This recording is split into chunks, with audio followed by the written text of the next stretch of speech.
aqui, Jesus. Amém. Queridos irmãos, mais uma vez nos cumprimento com a doce e maravilhosa paz do nosso Senhor e Salvador Jesus Cristo. Sejam todos muito bem-vindos a mais um culto de ceia na nossa igreja matriz, desta feita do mês de fevereiro, segunda ceia do ano de 2024. E eu acredito que o ano de 2024 é o nosso ano em nome de Jesus. Todo setor onde eu estou indo, em qualquer cidade, em qualquer lugar, eu tenho dito isso e vou dizer mais uma vez para vocês: 2024 vai ser o melhor ano da sua família em nome de Jesus. Quem crê nisso, diga amém. Abram suas Bíblias no livro de Lucas, capítulo de número 9 e o versículo de número 51. Quero já fazer menção dos nossos queridos pastores presidentes, pastor Eliel e pastora Jane. Eles estão em viagem, mas mandaram saudação de paz a todos. Sintam-se abraçados pelos nossos pastores.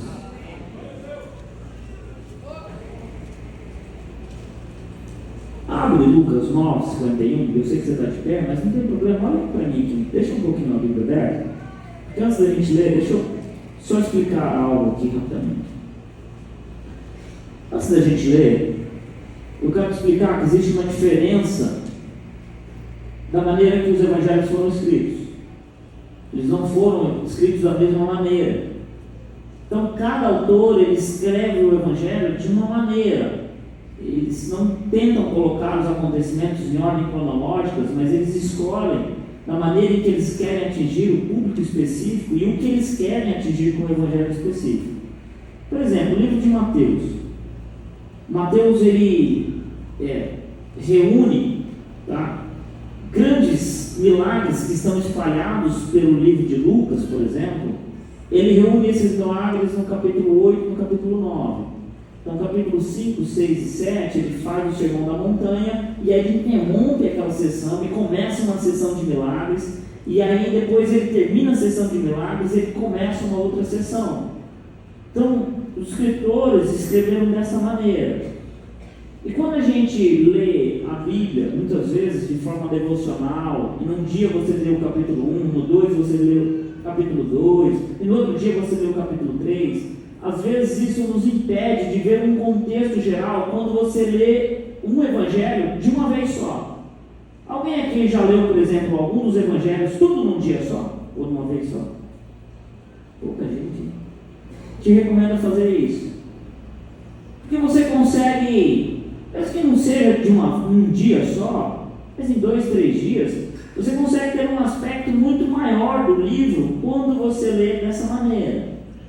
E quando nós chegamos no texto que nós vamos ler agora, existe esse texto, ele é um texto base para o Evangelho de Lucas. Ele determina muita coisa a partir daqui. Então vamos ler ele com essa ideia que eu te falei agora, que ele vai determinar tudo o que acontece nessa sessão. O que nós vamos ler aqui determina a maioria das coisas que acontecem. Então, Lucas capítulo 9, versículo 51, aquele que achou, diga: aqui Jesus reina. E aconteceu que, ao se completar os dias em que seria elevado ao céu, Jesus manifestou no seu semblante a firme resolução de ir para Jerusalém. Amém. Feche os olhos, Senhor Jesus Cristo. Nós oramos, Senhor, eu te agradeço que aqui estamos mais uma vez neste culto. Fala conosco através da tua palavra, Senhor. Pai, abre a nossa mente, o nosso intelecto. Fala conosco no nosso espírito. E que o seu espírito caia sobre nós, assim como o orvalho cai pela manhã. Em nome de Jesus Cristo. Amém. Pode sentar, fique à vontade.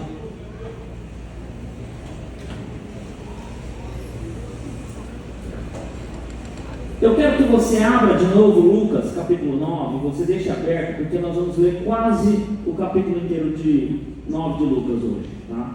Hoje eu quero pegar uma mensagem geralmente um pouco diferente daquilo que eu prego. Hoje eu quero que você saia daqui muito mais pensando do que sentindo. O texto que nós lemos, ele chama a atenção, porque nos outros evangelhos, na narrativa dos outros evangelhos a respeito da história de Jesus, nós encontramos Jesus indo e vindo da Galiléia e Jerusalém o tempo inteiro. Mas no Evangelho de Lucas é diferente, porque Lucas enfatiza várias vezes ao longo do seu evangelho a ideia de que Jesus decidiu ir para Jerusalém. A teologia chama isso de a narrativa da viagem. Então Lucas, ele passa o tempo inteiro ao longo do seu livro enfatizando que Jesus decidiu ir para Jerusalém.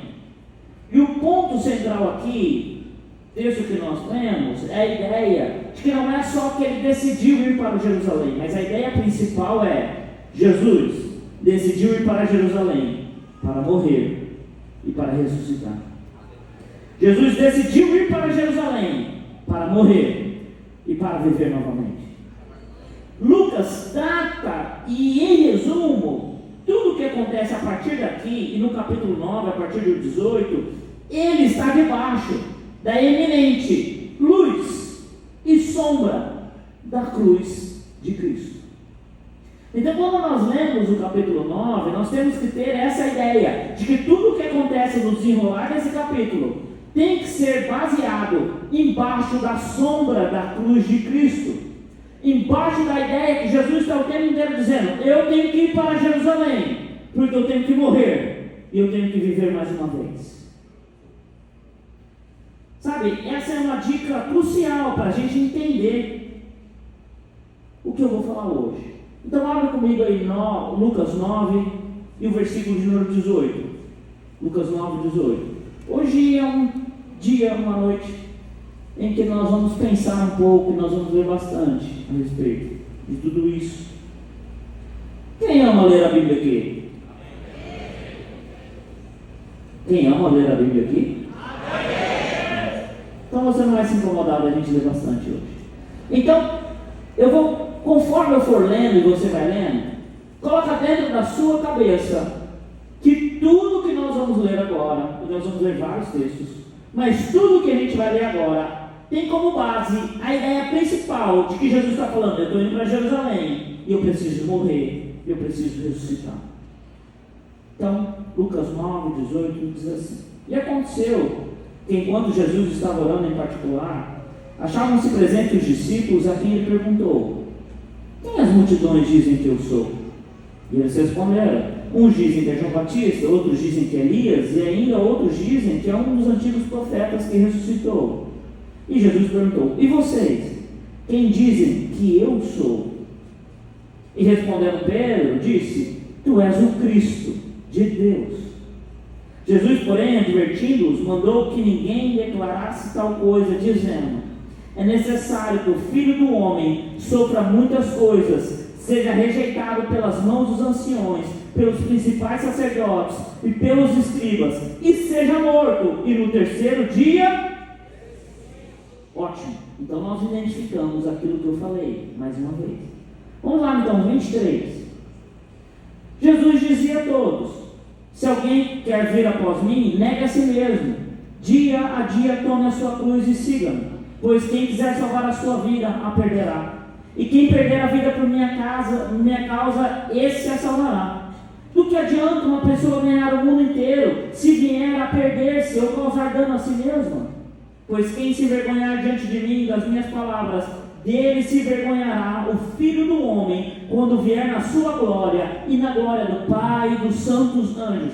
Em verdade digo-lhes, que alguns dos que estão aqui se encontrarão e não passarão pela morte, até que vejam o reino de Deus. Ótimo. O 28. Cerca de 8 dias depois de proferidas essas palavras, Jesus levou consigo Pedro, João e Tiago, e subiu ao monte com o propósito de orar. E aconteceu que enquanto ele orava, a aparência do seu rosto se transfigurou, e a roupa dele ficou como um branco brilhante, e eis que 2 homens falavam com ele, eram Moisés e Elias, que apareceram em glória, e falavam da morte de Jesus, que ele estava para cumprir aonde, hein? Ótimo. Pedro e seus companheiros estavam caindo de sono, mas conservando-se acordados, viram a glória de Jesus e os dois homens que estavam com ele. Quando estes começaram a se afastar de Jesus, Pedro disse: Mestre, bom é estarmos aqui. Vamos fazer 3 tendas, uma para o Senhor, outra para Moisés e outra para Elias. Porém Pedro não sabia o que estava dizendo. E enquanto assim falava, veio uma nuvem e os envolveu e ficaram com medo. E ao entrar na nuvem dela saiu uma voz que lhes dizia: Este é o meu filho, meu eleito, escutem o que ele diz. Depois daquela voz, perceberam que Jesus estava sozinho e ficaram calados. E naqueles dias não contaram nada a ninguém a respeito do que tinham visto. Então, mais uma vez, nós identificamos aqui a ideia de que Jesus precisa ir para Jerusalém morrer. Vamos ver o 37. No dia seguinte, quando eles desceram do monte, uma grande multidão veio ao encontro de Jesus.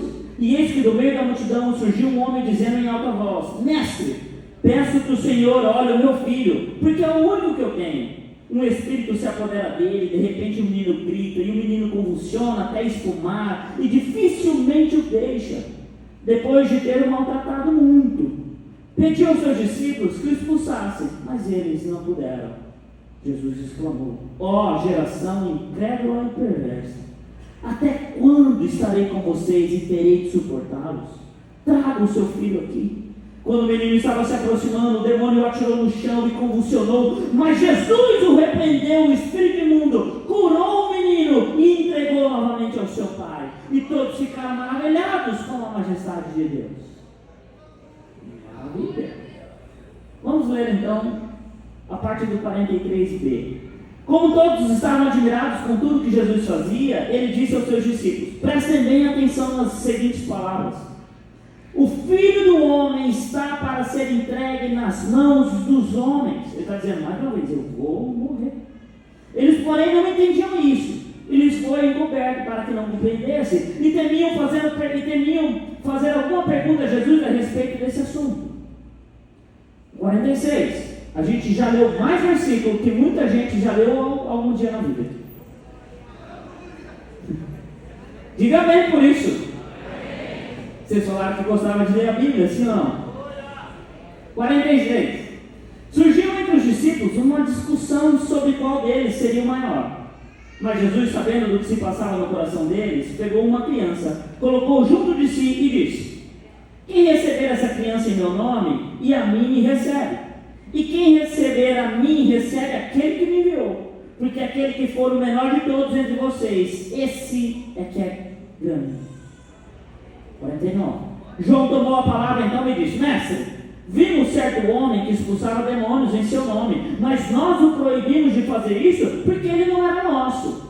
E Jesus então respondeu: não proíbam, pois quem não é contra vocês é a favor de vocês.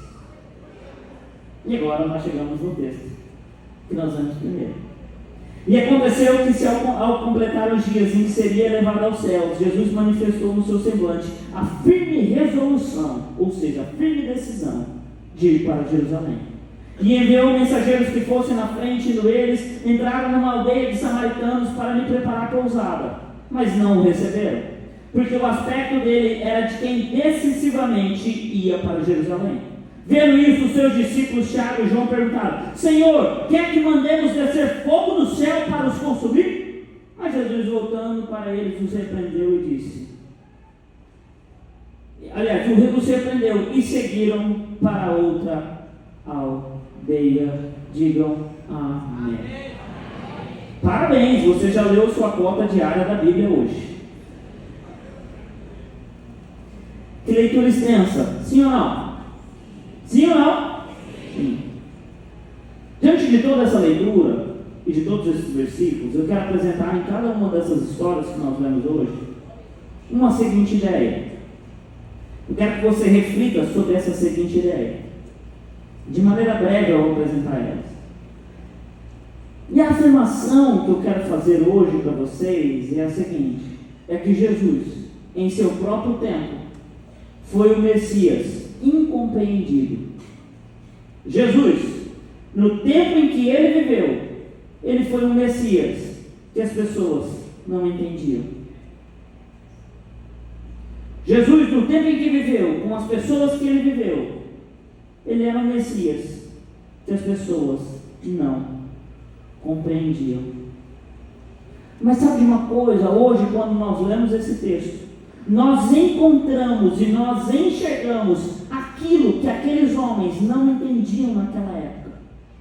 E o que aqueles homens não entendiam em todas essas passagens que eu li, é que Jesus estava dizendo o tempo inteiro: eu preciso ir para Jerusalém, para morrer e para viver novamente. Vamos entender isso um pouco mais de perto, e como isso serve para mim e para você nos dias de hoje.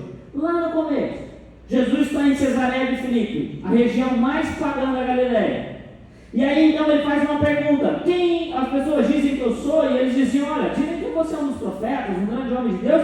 E ele perguntou mais uma vez: e vocês? Quem vocês dizem que eu sou? Pedro, então, inspirado pelo Espírito, responde e diz: você é o Messias de Deus. Mas sabe qual é a verdade aqui? É que Pedro está sendo verdadeiro. Pedro acertou, mas ele não fazia nenhuma ideia daquilo que ele estava dizendo. Porque Pedro esperava um Messias diferente. Quando Pedro falou: você é o Messias, Pedro tinha na cabeça um rei, um soberano, um descendente de Davi, aquele que sentaria no trono, aquele que expulsaria Roma. Ele não tinha na cabeça a ideia daquilo que Jesus estava dizendo. Ele não achava que Jesus era o Messias, que ia para Jerusalém e lá iam matar ele. Ele não entendia disso. O tanto que o texto de Marcos fala para a gente que ao mesmo tempo que Pedro estava dizendo: você é o Messias, ele falou para Jesus, quando Jesus disse: eu vou ter que morrer, Pedro. Ele disse: não, pelo amor de Deus, não diga isso, o Senhor não vai morrer, o Senhor é o Messias. E Jesus olhou para ele e disse assim: para trás de mim, Satanás, tu me serve de escândalo.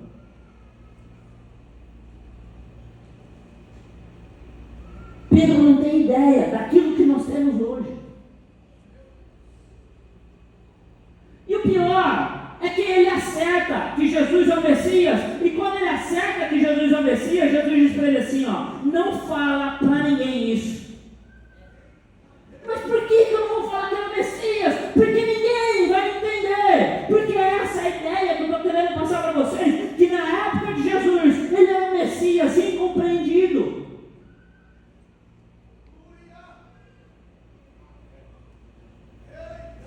Sabe que no versículo 22, ele explica um pouco mais. Ele diz: Pedro, não fala para ninguém. Sabe por quê? Porque é necessário que eu, o Filho do Homem, sofra muitas coisas. É necessário que eu seja rejeitado. É necessário que os sacerdotes, os escribas me prendam, me batam, me espanquem e eu seja morto. Mas Pedro, tudo isso é necessário para que ao terceiro dia eu ressuscite dos mortos, Pedro.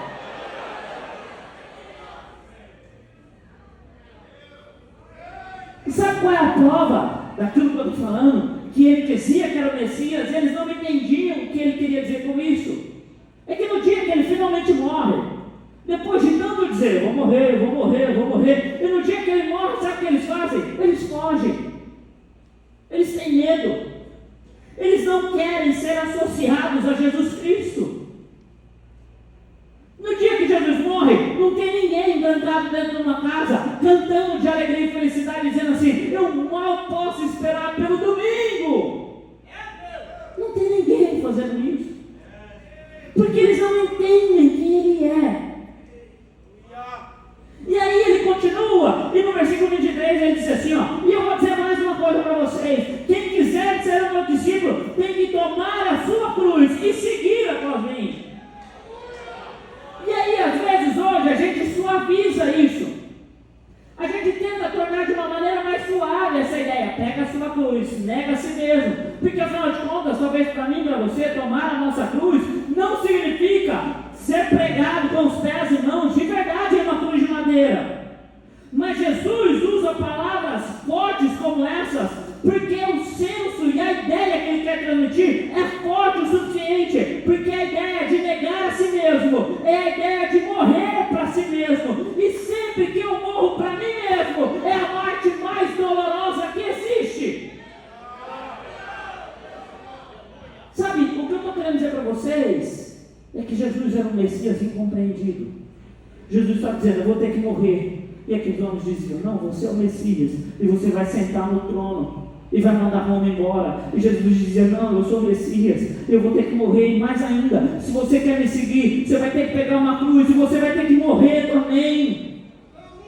E sabe o que eu quero transmitir de forma prática para mim e para você nessa noite? E o que eu quero te fazer pensar hoje é que talvez no tempo daqueles homens eles não entendiam o que Jesus estava dizendo, mas hoje aqui, hoje, nessa noite, eu e você temos a clara percepção, a contundente entendimento do que isso significa. Nós não olhamos para o Messias incompreendido. Você olha para o Messias que você consegue compreender completamente. E o que isso significa?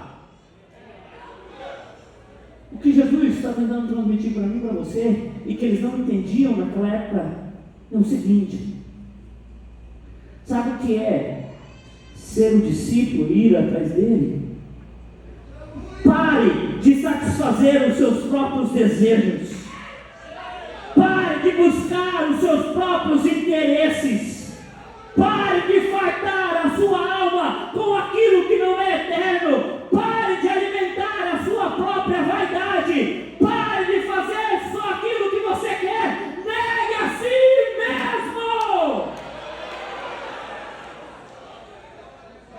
O Cristo incompreendido deseja para mim e para você: para de satisfazer só os seus desejos. Segundo ponto, segunda história. A ideia de que Jesus é um Messias incompreendido, ela é perceptível quando nós vemos aqui que Jesus se alinha a grandes homens, mas os homens da terra não se alinham com ele. Nós encontramos agora a história da transfiguração. Foi a segunda história que nós vemos. Jesus está no monte e ele ora, e então aparecem para ele Moisés e Elias. Os discípulos dormem, e então Moisés e Elias aparecem, e é claro que a figura de Moisés ali é a representação do começo da lei. A figura de Elias é a representação do começo do tempo dos profetas. O que os dois estão fazendo ali nada mais é do que um simbolismo, que ali agora também começava um novo tempo. Ali se iniciava um novo êxodo. O antigo êxodo tirou os judeus da escravidão do Egito, e agora o novo êxodo de Jesus Cristo tira os pecadores das mãos de Satanás e o leva para Deus. Ali se iniciava um novo tempo profético. Ali era um indício do cumprimento de tudo que havia sido feito antes, agora se cumpriria de maneira perfeita. E sabe, quando esses três grandes homens se reúnem, cada um representando o seu tempo, sabe do que eles falaram? Eles falaram da ida a Jerusalém. Agora eles falam daquilo que Jesus está falando o tempo inteiro. E aí, enquanto eles falam, Pedro tem uma brilhante ideia. Ele acorda e ele vê que tudo aquilo está acontecendo, e aí ele tem a brilhante ideia. E qual é a brilhante ideia de Pedro? Começar a falar alguma coisa. E ele começa a dizer assim: acho que a gente podia fazer uma tenda para cada um de vocês. Vamos morar aqui. Sabe, eu tenho uma história interessante, e o pastor Sereno participou dela comigo. Nós saímos aqui de Campo Grande e nós fomos para uma cidade chamada Santa Helena, 200 quilômetros para dentro do Paraguai. Nós fomos tirar a cidadania paraguaia, Sr. Eliel, por causa da igreja paraguaia. E era um mutirão em um CTG, em que tinham muitos brasileiros lá, centenas de brasileiros tentando tirar a cidadania paraguaia. E a gente foi lá, o cônsul falou: pastor, eu vou te ajudar, vamos tirar a cidadania e tudo mais. E aí, eu e meu pai, a gente foi indo nas cabines, e foi fulano, o pessoal entrega o documento. Uma hora a gente chegou na hora da entrevista, e aí, lá o pessoal só falava espanhol. E a gente tem a ideia, de quem mora aqui no Mato Grosso do Sul, a ideia do espanhol lá de Ponta Porã. Você chega lá, o cara fala um portunhol com você, desenrola e tal e tudo mais. Quando a gente chegou lá, rapaz, aquela mulher começou a falar, e eu e ele ficamos assim: meu Deus. E aí chegou um momento, é óbvio, que ela era hora dela fazer uma pergunta. E eu não sei o que ela falava, que ela falava alguma coisa de viernes. Viernes, falava pra gente. E eu fiquei olhando para ela assim, e meu pai falou assim, eu acho que realmente tem sim. André, não. Viernes! Ela queria que a gente retirasse o documento num dia. Viernes é que dia da semana? Quinta-feira? Sexta-feira. Ela estava falando, vocês podem retirar na sexta-feira. E eu olhando para ela e falei assim, ele, eu acho que ele tem, lá no Brasil ele tem isso aí. E a mulher, não, sei o que lá, viernes. Meu pai, sim, realmente, aqui eu pretendo mesmo, é isso que eu pretendo. E aí até que chegou um momento que ela falou, ela desistiu, carimbou, ela falou, pro outro lado. Sabe, essa história da entrevista que a gente teve lá, é literalmente a história de Pedro aqui. A gente não fazia ideia do que estava falando. Pedro, nessa história da transfiguração, não fazia ideia do que estava falando. A própria Bíblia diz, no versículo 33, porém Pedro não sabia o que estava dizendo, falando. Claramente Pedro não faz ideia do que ele está fazendo ali. E aí eu quero abrir um parênteses e te dar uma grande dica pastoral hoje aqui. Às vezes, quando você não tem o que falar, é melhor ficar quieto. Quando você não tem o que falar, fica quieto. O livro de Provérbios diz, você te mostrará sábios, mas caso porventura se abrir a boca em momento oportuno, revelará um tolo. Então, quando Pedro não faz ideia do que está falando, ele está propondo uma grande ideia, aparece uma nuvem, envolve eles naquela nuvem, Pedro fica com medo, e aí Deus fala, e Deus diz, esse é o meu filho que eu escolhi, escutem o que ele diz. Sabe, a ideia de paternidade na Bíblia, ela percorre vários caminhos. Várias ideias de pai e filho. Por exemplo, quando Deus chamava alguém de filho, às vezes ele chamou um rei, descendente de Davi, que assumiu o trono, e Deus dizia para ele, você vai ser o meu filho, e eu vou ser o seu pai, porque aquele homem deveria representar justiça, santidade, misericórdia, força no trono do país, e ele era um representante de Deus diretamente. Mas não é o caso aqui. O caso aqui é aquilo que nós vemos em Lucas capítulo 1, quando Deus diz, o anjo diz para Maria, o meu Espírito virá sobre você, Maria, e aquele que você vai gerar será chamado Filho de Deus. E sabe, nessa nomenclatura aqui ninguém se encaixa. Pedro não se encaixa, Moisés não se encaixa, Elias não se encaixa. O único que se encaixa aqui é Jesus, o chamado Cristo.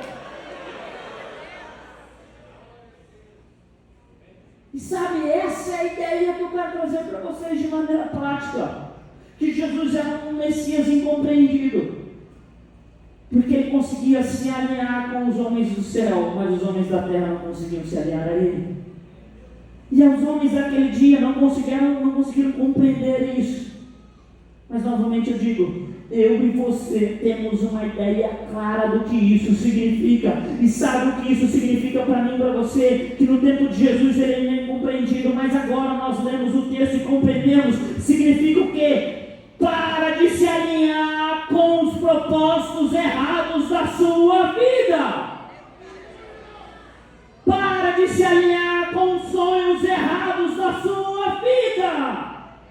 Para de se alinhar com ideias erradas na sua vida. Para de se alinhar com objetivos errados. Para de se alinhar com perspectivas, visões e mais do que isso. Para de se alinhar com as pessoas erradas na sua vida.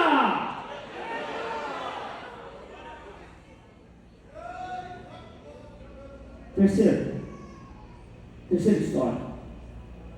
A ideia de um Cristo incompreendido. Um Cristo que tinha poder sobre os demônios e as potestades, mas mesmo assim, deveria partir para morrer. E é difícil entrar isso na mente dos homens. Como Jesus tem o poder sobre todas as coisas, e mesmo assim ele vai morrer. Como ele tem o poder sobre os demônios e as potestades e o maligno, e mesmo assim homens vão matar ele. Sabe, aqui nós encontramos uma outra história. Aqui nós lemos quando Jesus desce do Monte da Transfiguração e está um retrato da humanidade. Pais perdidos, filhos entregues nas mãos do mal, religiosos que atrapalham tudo e discípulos que não conseguem resolver problemas. Jesus chega no meio daquele problema. Tem um pai com um filho endemoniado que fazia muito tempo que estava endemoniado. Então ele corre até os discípulos, pede para os discípulos expulsarem, os discípulos não expulsam, os escribas brigam com eles, vira uma confusão, e quando aquele homem achou que estava desistindo de tudo, Jesus Cristo chega, porque ele sempre chega na hora certa. Ele chega e ele diz: o que acontece? O homem diz: Senhor, eu tenho um filho, que o demônio pega ele há muitos anos, ele espuma pela boca, ele se contorce, ele é jogado no fogo, na água, o diabo tenta matar ele todas as vezes, mas eu trouxe ele aqui, e ninguém pôde resolver o meu problema. E aí eu quero que você abra comigo Lucas capítulo 9, versículo 41. E quando Jesus vê essa situação, ele está falando o tempo inteiro: eu vou para Jerusalém, eu vou morrer. Eu vou para Jerusalém, eu vou morrer. E vocês não entendem, vocês não entendem. E quando ele vê tudo isso, a Bíblia diz que ele diz assim: e Jesus exclamou: ó geração incrédula e perversa, até quando estarei com vocês? E até quando terei de suportá-los? Tragam o seu filho aqui. Sabe? Tudo isso aqui me diz que Jesus realmente passou por momentos complicados na sua vida. Jesus passou realmente momentos complicados conosco, a humanidade. E eu não estou falando do dia que ele foi traído, do dia que ele foi preso, do dia que ele foi espancado e do dia que ele foi crucificado. Eu não estou falando disso. Eu estou falando de momentos como esse, porque Jesus vivia no meio de um monte de gente que não entendia nada. Jesus vivia com um monte de gente que não conseguia entender nada. E sabe o que ele está dizendo aqui? Pasmem vocês, mas do jeito que o grego é colocado aqui, é como se Jesus dissesse assim: ó, eu não vejo a hora de ir embora para casa. O que Jesus está dizendo para esses homens, ele chega nessa situação e ele diz assim: eu não vejo a hora de ir embora daqui. Até quando que eu vou ter que suportar esse tipo de coisa? Sabe, e o problema dessa história aqui é que as pessoas não têm fé e nem autoridade. Mesmo aquelas que Jesus já ensinou sobre fé, e Jesus já deu autoridade para elas, mas elas não têm. Os homens não expulsavam os demônios, os homens não tinham fé, os homens não entendiam nada, porque Jesus era um Messias incompreendido. Sabe, e o que significa isso para mim, para você, de maneira prática, mais uma vez? É que os homens daquela época faziam isso porque não entendiam.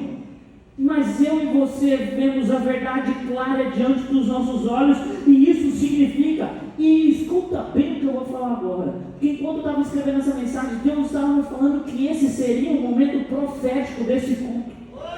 Que esse seria o momento profético desse culto. Sabe o que significa? Aqueles homens não conseguiam entender o que o Messias dizia. Jesus tentava, mas não entrava na cabeça deles, porque eles não conseguiam ver o todo. Mas eu e você vemos o todo de maneira clara, identificamos o que está nas palavras de Deus. Então o que eu tenho para dizer para você é profético para a sua vida. Sabe o que significa essa história? Para você parar de se acovardar diante das situações da sua vida. Isso significa para você parar de ter medo das situações da sua vida. Isso significa para você parar de correr das obrigações da sua vida. Isso significa para você parar de desistir no meio da jornada da sua vida. Isso significa para você parar de perder aquilo que você já tem capacidade de vencer. Sabe o que isso significa? Para mim e para você, olharmos hoje a palavra e vermos diferente desses homens. Para de viver com medo, para de ser fraco, para de ser derrotado. Deus já deu autoridade, Deus já deu fé. Nós compreendemos a vinda do Messias, entendemos que ele foi a Jerusalém, morreu e ressuscitou. Para hoje você não ter medo da vida, para hoje você não desistir da vida, para hoje você não desistir no meio da sua jornada, das suas obrigações. Se levanta em nome de Jesus Cristo, glorifica a Deus e vence a história da sua vida.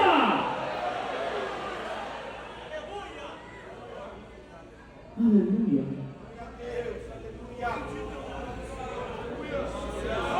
Aleluia. Por último,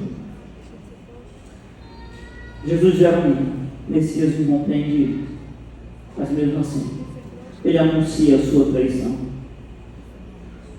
O que Jesus deixa claro a partir de agora é que pessoas egocêntricas não podem seguir. Comigo, versículo 43. Abre aí 43.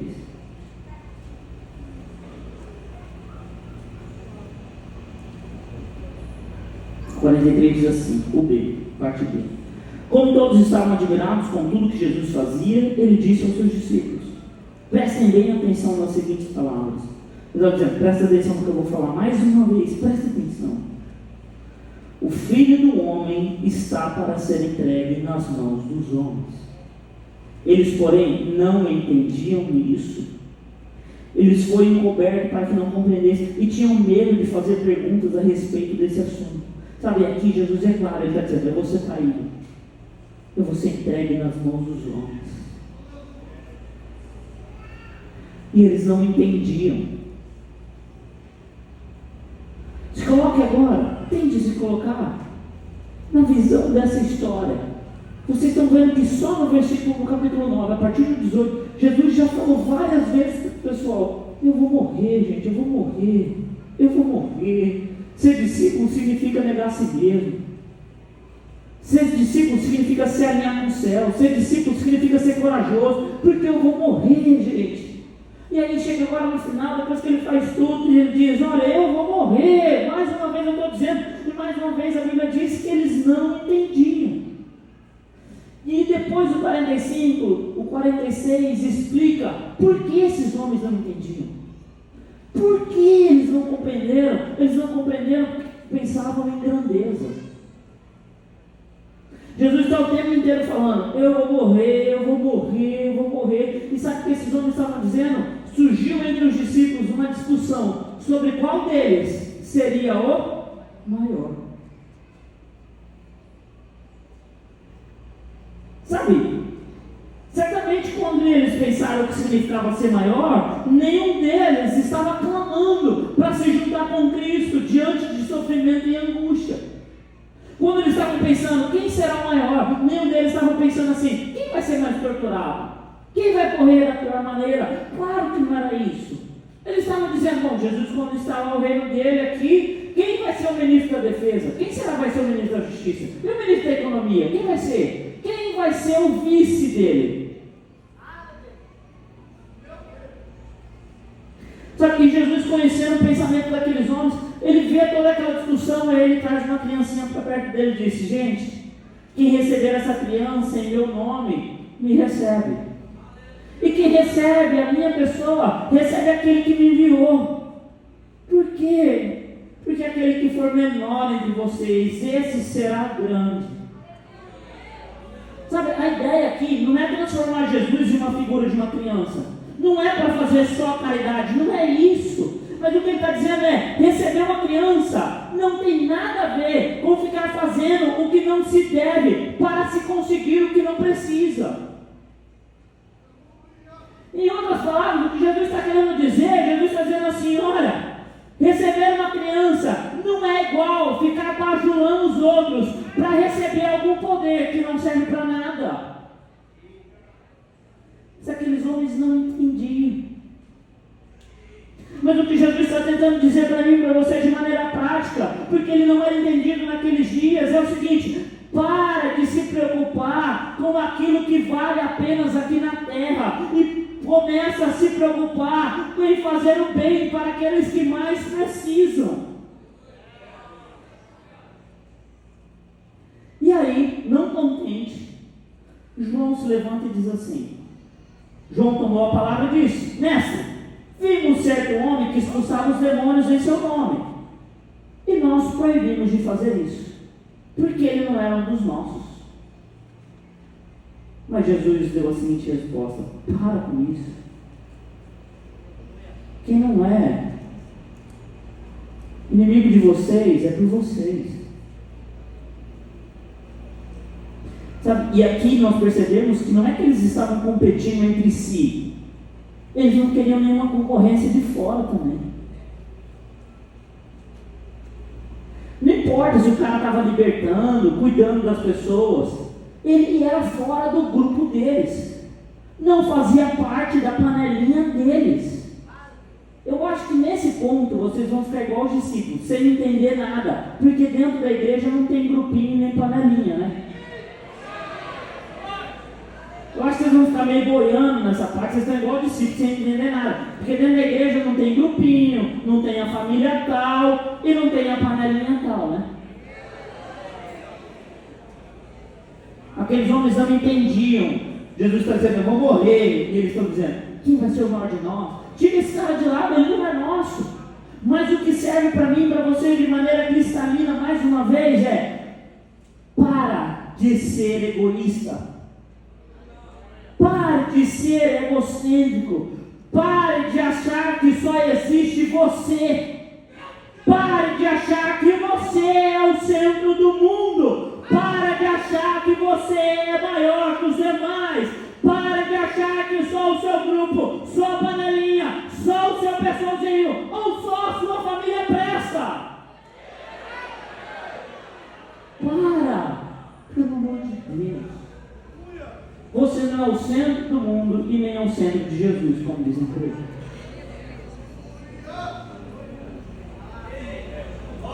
E aí, sabe o que se segue? É que Jesus está dizendo assim: agora não tem jeito. Não tem mais jeito de eu segurar essa verdade para vocês. E aconteceu que, se a completar os dias, vocês entenderam ou não, chegou o dia de ser levado ao céu. E Jesus manifestou no seu semblante, ou seja, a partir dali a feição dele mudou, porque ele tinha desistido de forma resoluta ir para Jerusalém. E aí o caminho mais rápido para Jerusalém era passar por uma cidade chamada Samaria. Mas acontece que os samaritanos odiavam os judeus. E quando os discípulos de Jesus chegam lá, eles falaram assim: esse pessoal é judeu, e nós não gostamos nem de judeus, e nem das festas dos judeus. Eles estão indo para Jerusalém, para a festa. Nós não queremos receber vocês aqui. Se virem. E aí, os discípulos, que não estavam entendendo nada de nada, com muito zelo pelo Cristo Messias, que ia mandar Roma embora, falam para Jesus assim: Jesus, tinha uma ideia. O senhor não quer que a gente ore e caia fogo do céu por essa blasfêmia que eles estão falando? Por essa ofensa que eles estão fazendo? Vamos orar e que Deus destrua esses pecadores. E sabe qual é o problema aqui dessa passagem? O problema é que eles ainda não sabem, como eles não estavam sabendo de nada, eles ainda não sabem que todos eles em Jerusalém fugirão também de Jesus e não vão querer ser associados a ele. Eles não sabem que o mesmo problema que Samaria cometeu, eles vão cometer daqui uns dias lá na frente.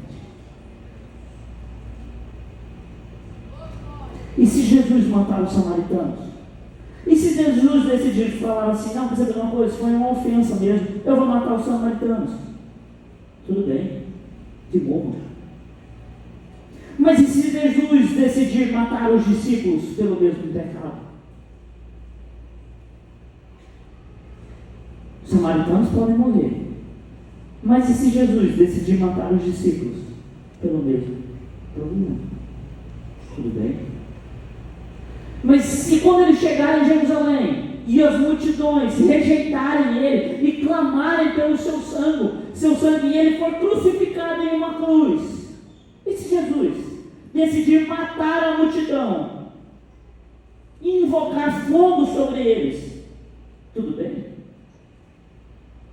Tudo bem, então, que eles morram. Afinal de contas, eles mataram Jesus. Mas se eu parar para pensar, será que foi só a multidão que matou Jesus? Ou foram os meus pecados que colocaram ele lá? E se Jesus quiser mandar fogo sobre mim hoje aqui? Mas eu queria te fazer mais uma pergunta. Será que foram só os meus pecados que colocaram ele lá?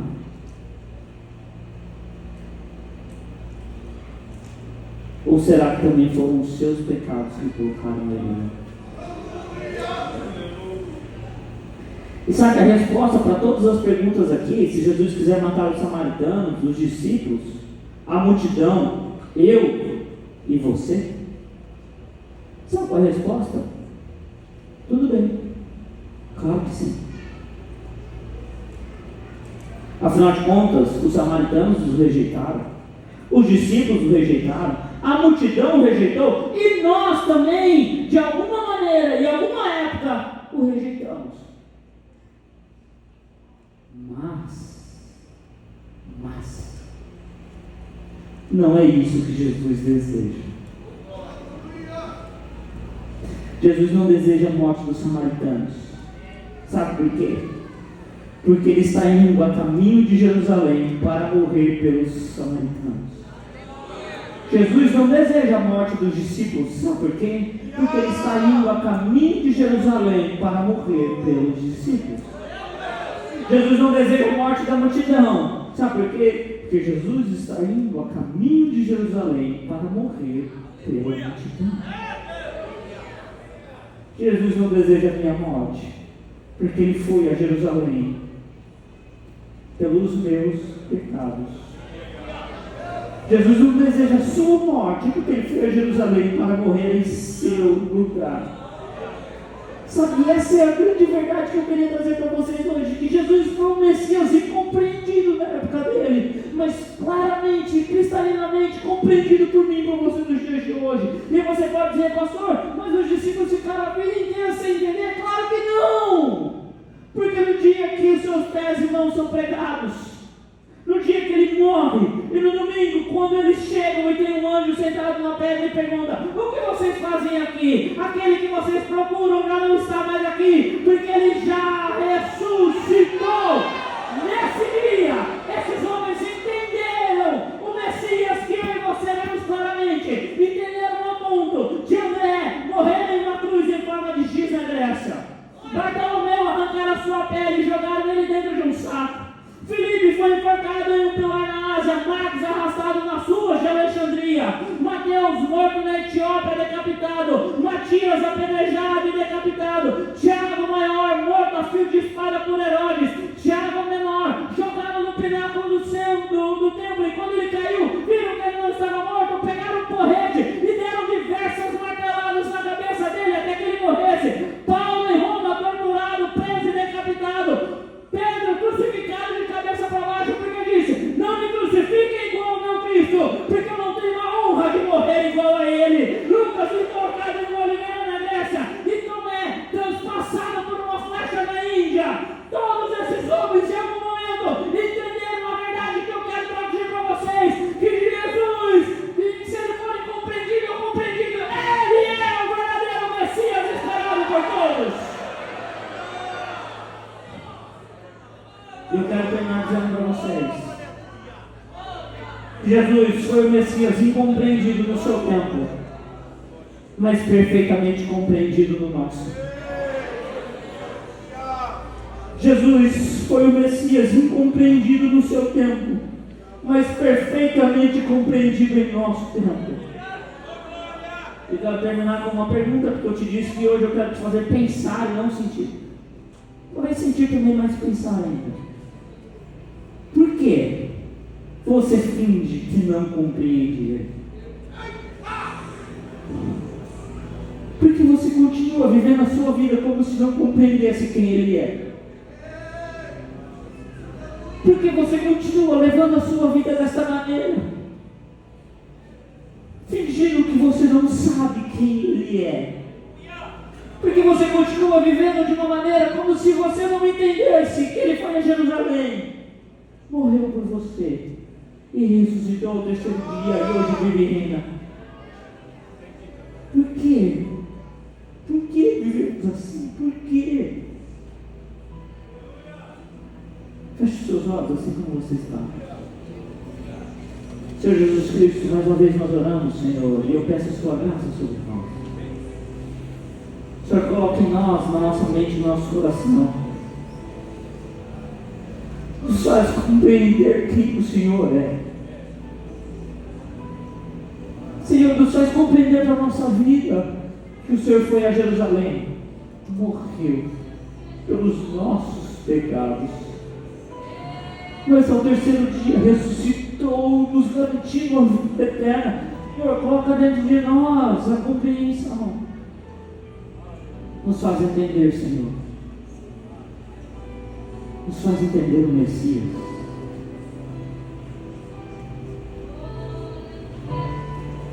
Faz esta noite, homens e mulheres, crianças e jovens, em seus corações, receberem o Messias da maneira que nós devemos. Que a nossa mente possa assimilar e nós possamos dizer: o meu Messias não é o Messias incompreendido do meu tempo. Que o Messias seja um Messias perfeitamente compreendido na sua vida, em nome de Jesus Cristo. Amém. Obrigado.